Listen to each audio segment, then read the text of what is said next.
Okay, let me just close this and go back. So once you understand how to navigate, then that's where you should also understand navigation is not just, what I've done it. That was simply an example I've shown. It's also like changing the responsibilities, going around in the forms or entering the data or finding some specific thing, okay, or querying or executing a query. All these things comes under a part of navigation. All right, then once you understand navigation, then you should understand a little bit more about the front end.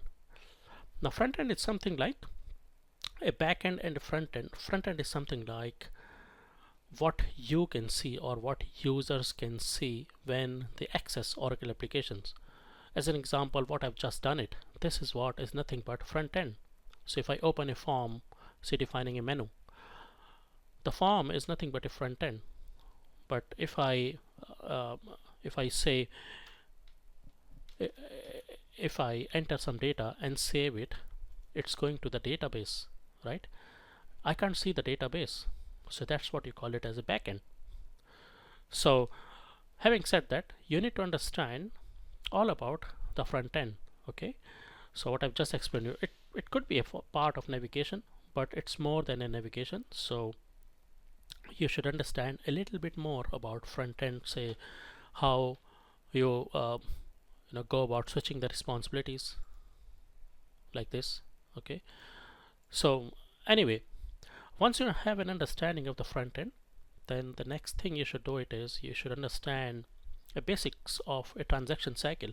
So now you will know that, okay, this specific responsibility is made for entering a specific type of data. For instance, a purchasing responsibility, you go in to enter purchase order to get an purchase order approved and communicate it to a supplier.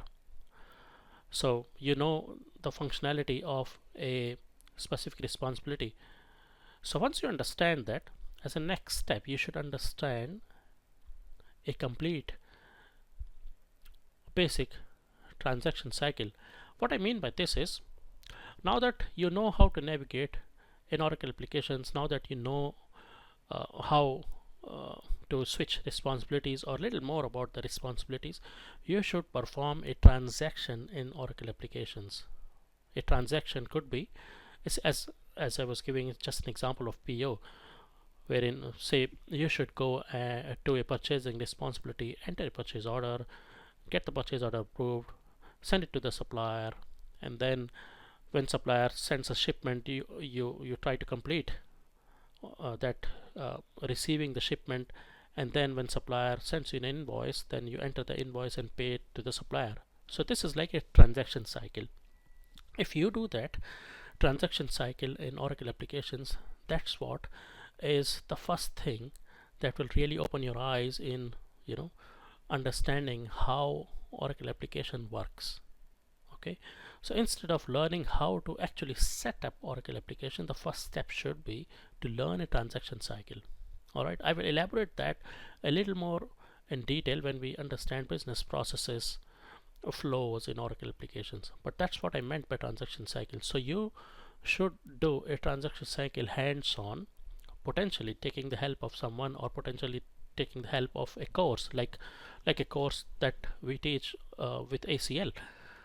You can simply go online and access a video training, and then that video training will demonstrate you how you go about entering a transaction. So that's how you would know about a transaction cycle.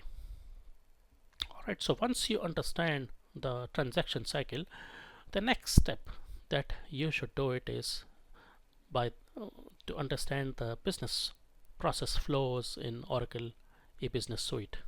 Alright, so why it is important is, until so far you have been understanding the concepts of Oracle applications, say how it works, what are the terminologies, how to navigate, and so on. But by this time you know all that, you know the basics or the foundation of Oracle applications. Now it's time to choose a specific business process flow that aligns to your interest, and that not only aligns to your interest but also aligns to your previous experience.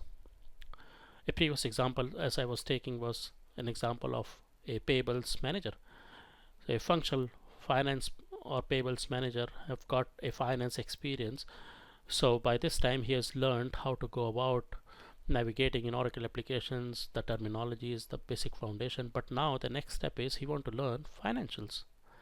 That's where he would be interested in knowing what are the finance flows available in Oracle applications. Say one finance flow could be payables, one finance flows could be in relation to receivables, another finance flow could be related to the accounting, and so on. So that's where it's important to then understand the functional business process flows in Oracle e-business suite. And this is what I will discuss in the next movie and explain you the details about the different functional business process flows available in Oracle e-business suite.